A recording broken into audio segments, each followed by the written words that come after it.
this chair. It's nice. It's old.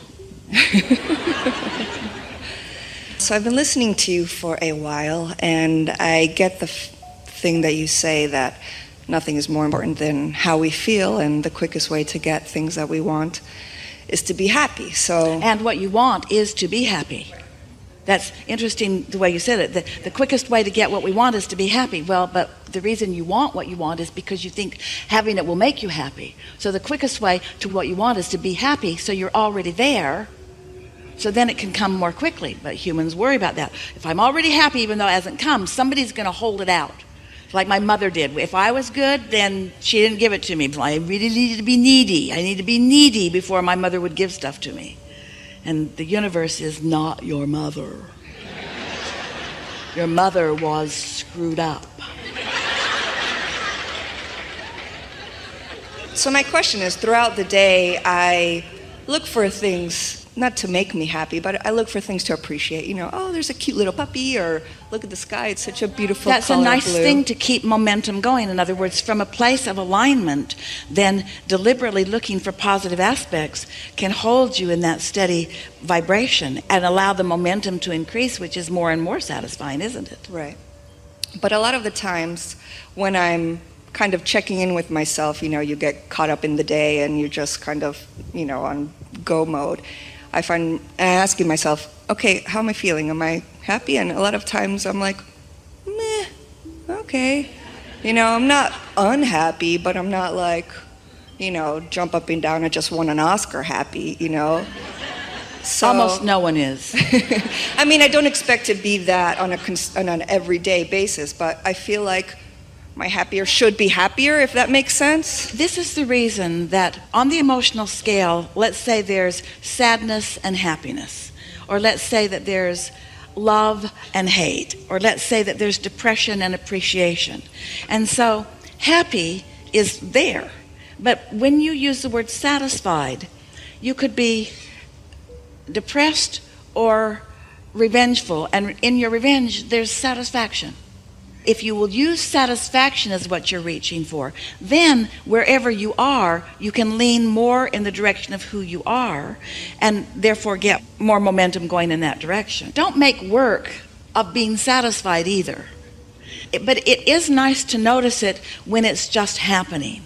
Just notice it and therefore perpetuate it. Since law of attraction is responding to however you're feeling, and you catch a glimpse that you're not feeling that great, then it's good to leave the topic if you can.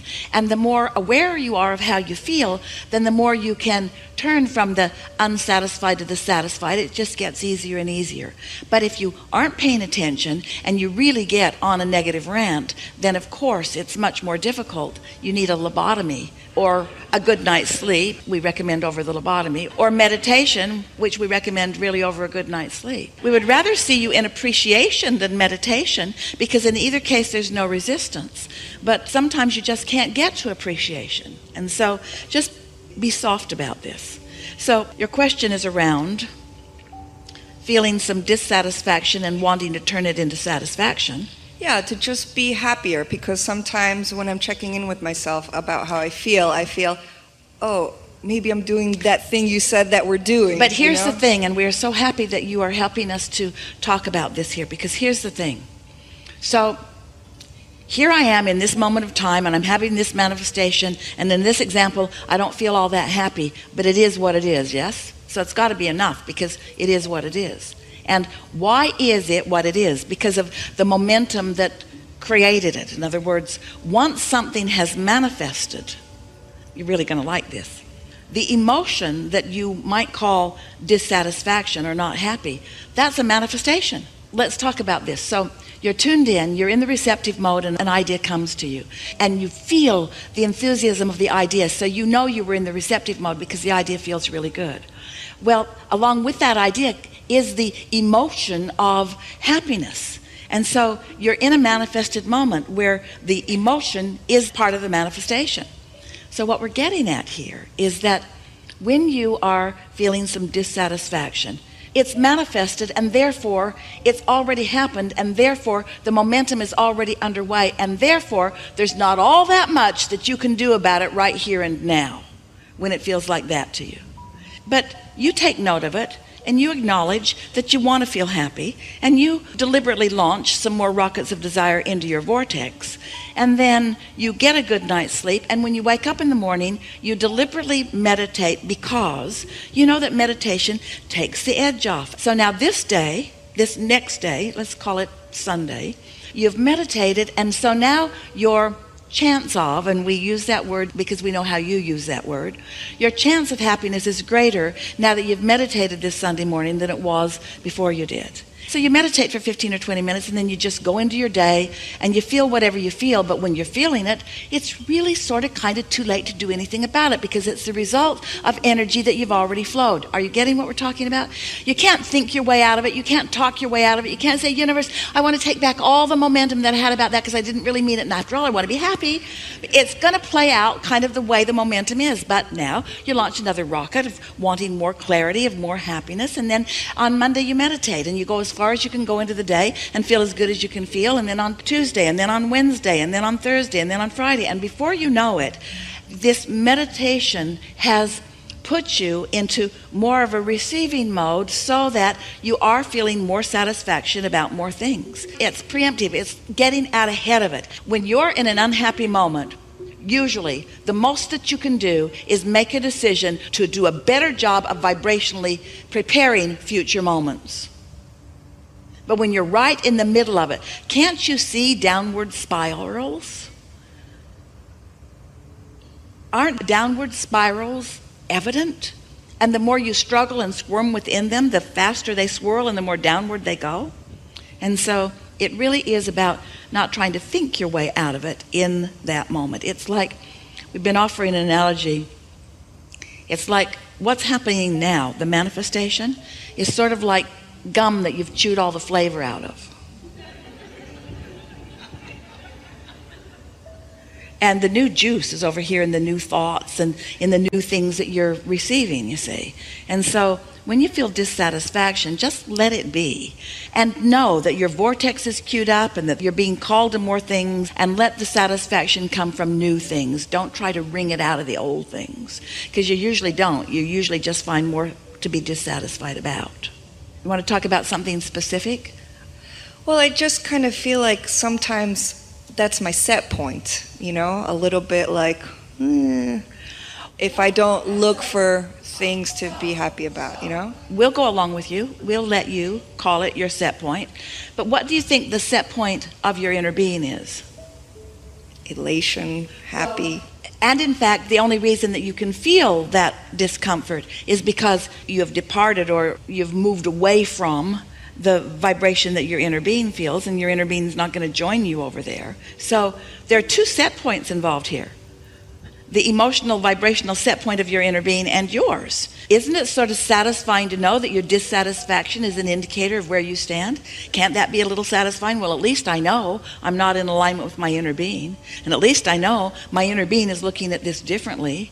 And at least I know there's help on the way. And at least I know I'm blocking the help right now. And at least I know that it won't last like this forever. You see what we're getting at?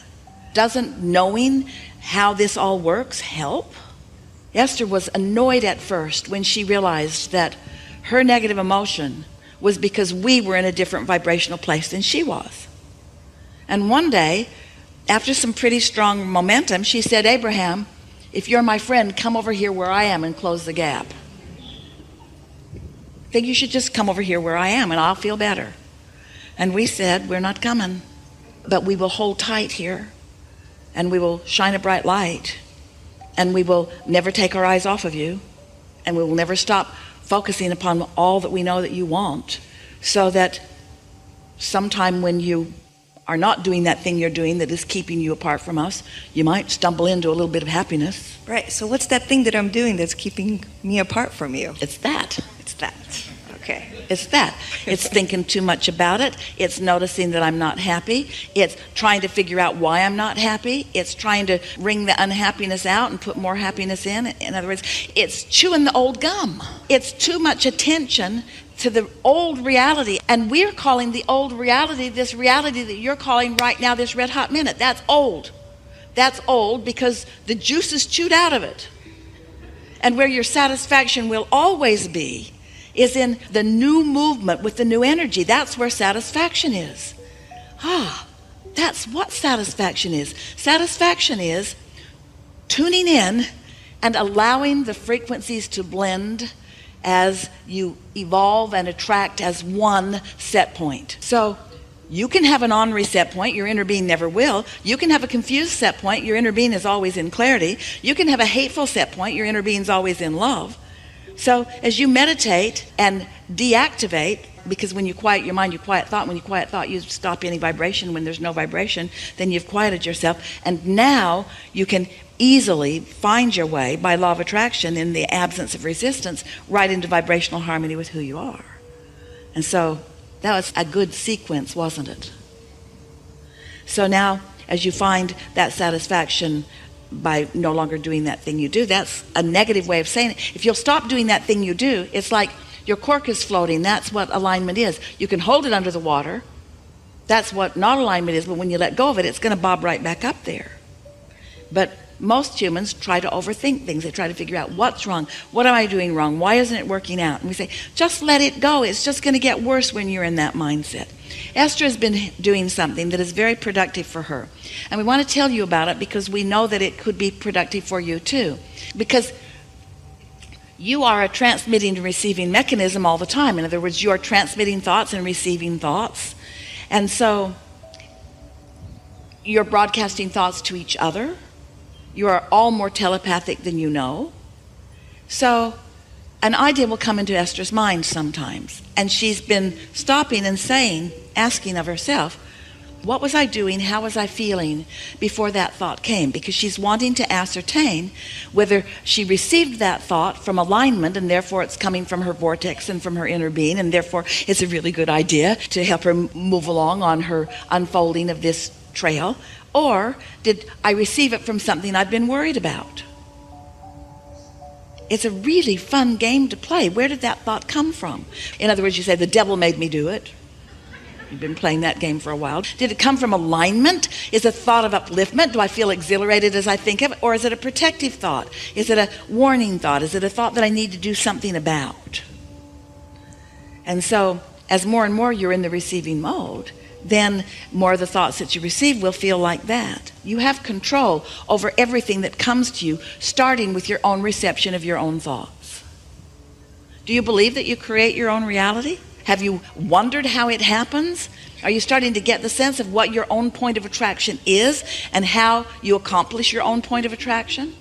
And so, in the same way that you could go into a bookstore or a library and there are all of these books on different subjects with different attitudes and moods within them, and just because you have the ability to read the language in which they are written doesn't mean that you want to read every one of them. Some of them are more suited to what you're looking for, to who you are. And so the same thing is true of everything in the world. There's a plethora out there. So many things, so many experiences, so much potential. And so who was I when I walked into the room is more important than what I found when I got there. That's a good way of saying it. How I'm feeling vibrationally walking in matters so much more than what was in there before I got there. Because what's in there is a perceptual thing anyway. Did we get there for you? Yes. Thank you very much. Be playful about it. A little less heady and a little more emotionally. That's just incredible that I got. Thank you. Yeah.